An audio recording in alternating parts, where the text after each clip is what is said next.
योगिनामपि सर्वेषां मद्गतेन अन्तः आत्मनः श्रद्धावान् भजते यो मां स मे युक्तोत्तमतः।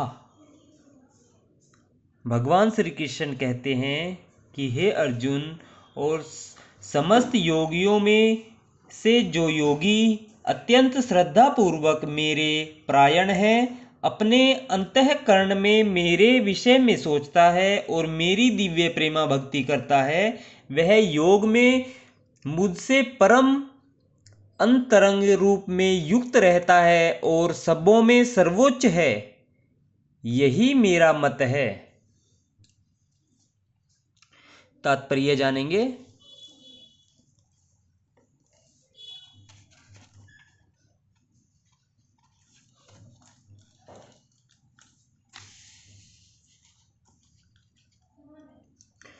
यहाँ पर भजते शब्द महत्वपूर्ण है। भजते भज धातु से बना है, जिसका अर्थ है सेवा करना। अंग्रेजी शब्द वर्शिप पूजन से यह भाव व्यक्त नहीं होता, क्योंकि इससे पूजा करना, सम्मान दिखाना तथा योग्य के सम्मान करना सूचित होता है, किंतु प्रेम तथा श्रद्धा पूर्वक सेवा तो श्री भगवान के निर्मित है। किसी सम्माननीय व्यक्ति या देवता की पूजा न करने वाले को अशिष्ट कहा जा सकता है, किंतु भगवान की सेवा न करने वाले की तो पूरी तरह भर्त्सना की जाती है। प्रत्येक जीव भगवान का अंश स्वरूप है और इस तरह प्रत्येक जीव को अपने स्वभाव के अनुसार भगवान की सेवा करनी चाहिए। ऐसा न करने से वह नीचे गिर जाता है। भागवत पुराण में इसकी पुष्टि इस प्रकार हुई है। ये ईशाम पुरुषम साक्षात् आत्म पर भवि ईश्वरम न भजन्ते जानति स्थानाद् भ्रष्टः पंतत्यक्तः। जो मनुष्य अपने जीवन दाता आदि भगवान की सेवा नहीं करता और अपने कर्तव्य में शिथिलता बरतता है, वह निश्चित रूप से अपनी स्वाभाविक स्थिति से नीचे गिरता है।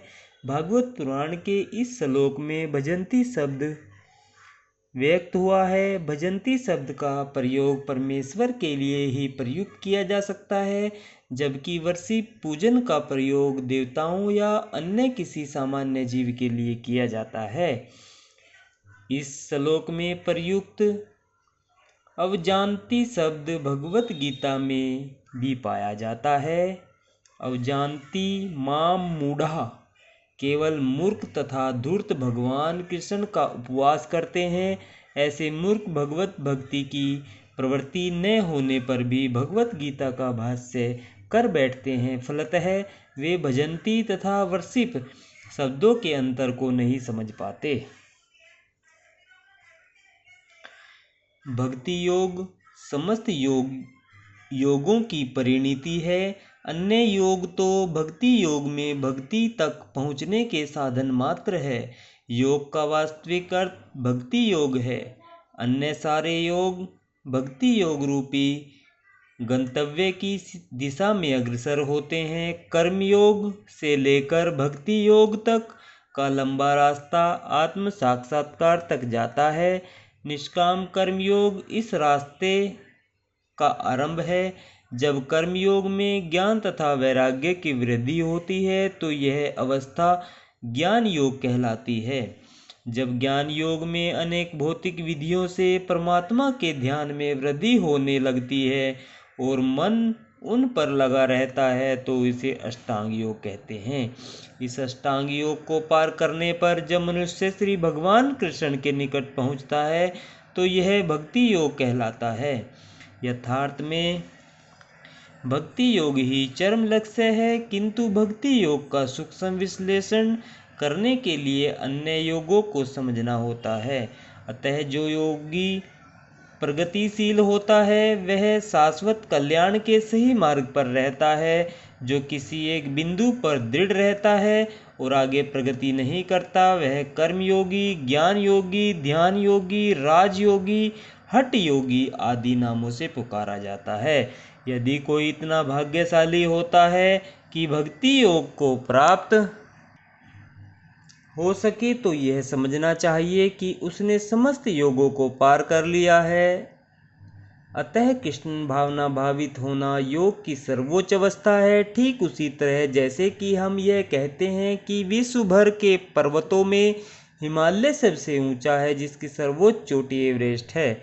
कोई विरला भाग्यशाली ही वैदिक विधान के अनुसार भक्ति योग के पद को स्वीकार करके कृष्ण भावना भावित हो पाता है। आदर्श योगी श्याम सुंदर कृष्ण पर अपना ध्यान एकाग्र करता है, जो बादल के समान सुंदर रंग वाले हैं, जिनका कमल सदृश मुख सूर्य के समान तेजवान है, जिनका वस्त्र रत्नों से प्रभावपूर्ण है और जिनका शरीर फूलों की माला से सुशोभित है।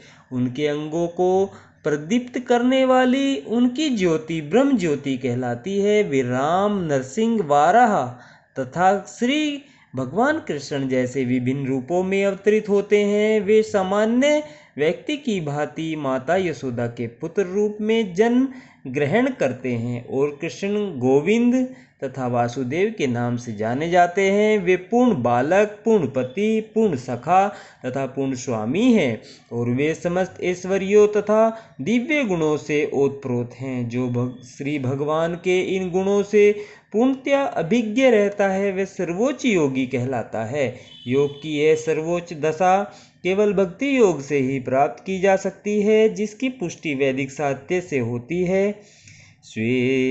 श्वेताश्वतर उपनिषद 6.23 यस्य देवे परा भक्ति अर्थ देवे तथा गुरो तस्य ते कथिताहार्ताः प्रकाशन्ते महात्मनः। जिन महात्माओं के हृदय में श्री भगवान तथा गुरु में परम श्रद्धा होती है, उन्हें वैदिक ज्ञान का संपूर्ण तात्पर्य स्वतः प्रकाशित हो जाता है। भक्तिरस भजनम तदीहामूत्रोपाधीनराशेन मुष्मिन्नः मनः कल्पन्मेतदेव निष्कर्म्यम्। भक्ति का अर्थ है भगवान की सेवा, जो इस जीवन में या अगले जीवन में भौतिक लाभ की इच्छा से रहित होती है। ऐसी प्रवृत्तियों से मुक्त होकर मनुष्य को अपना मन परमेश्वर में लीन करना चाहिए। निष्कर्म्य का यही प्रयोजन है। ये सभी कुछ ऐसे साधन हैं जिनसे योग की परम संसिद्धिमयी अवस्था भक्ति या कृष्ण भावनामृत को संपन्न किया जा सकता है। इस प्रकार श्रीमद् भागवत गीता के 6ठे अध्याय ध्यान योग का भक्ति वेदांत तात्पर्य पूर्ण हुआ। राधे राधे भक्तजनों, जय श्री कृष्णा। आज हमने श्रीमद् भागवत गीता के अध्याय 6 के श्लोक नंबर 47 का आनंद लिया है। कल से हम सातवां अध्याय शुरू करेंगे। राधे राधे, जय श्री कृष्णा भक्तजनों।